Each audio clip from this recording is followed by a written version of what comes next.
நான் அடுத்து நம்ம பார்க்குறது பார்த்தீங்கன்னா மாருதி எஸ்கிராஸுங்கண்ணா. டீசல் டெல்டா வேரியண்ட்டுங்க. 2016 மாடல், செகண்ட் ஓனர் கண்டிஷன் இருக்குங்கண்ணா. 99 இருக்குது. Proper company service record.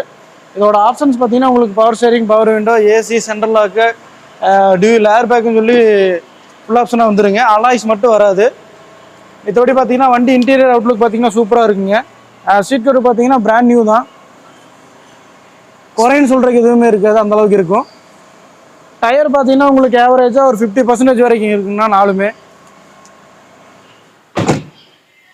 இந்த வண்டி பார்த்தீங்கன்னா நம்ம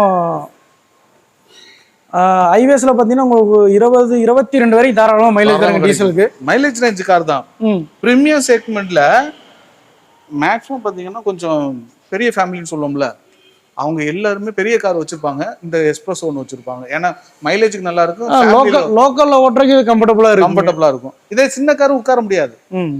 இதுல சின்ன கார் இப்போ ஷிஃப்ட் எல்லாம் வச்சிருந்தா உட்கார முடியாது. ஒரு இட வசதியா 4 பேர் அப்படிங்கிறது ஷிஃப்ட்ல கம்ஃபர்டபுளா உட்காரலாம். இதுல பாத்தீங்கன்னா ஒரு 5 பேர் அப்படிங்கிறது கம்ஃபர்டபுளாவே உட்காரலாம். திங்ஸ் எடுத்துக்கிட்டு போகலாம். இந்த வண்டி நம்ம கோட் பண்ற பிரைஸ் பாத்தீங்கன்னா 5,75,000 கோட் பண்ணுதுங்க. இதுவும் ஃபிக்ஸ்டு பிரைஸ் இல்லை, நெகோஷியபிள் தான். ஆல் ஓவர் தமிழ்நாடு பாத்தீங்கன்னா நம்ம லோன் பண்ணி கொடுத்துலாங்கண்ணா. இதுக்கு பாத்தீங்கன்னா ஒரு 4.5 லட்சம் ரூபா வரைக்கும் தாராளமாக லோன் பண்ணி கொடுக்கலாங்கண்ணா. ஓகே.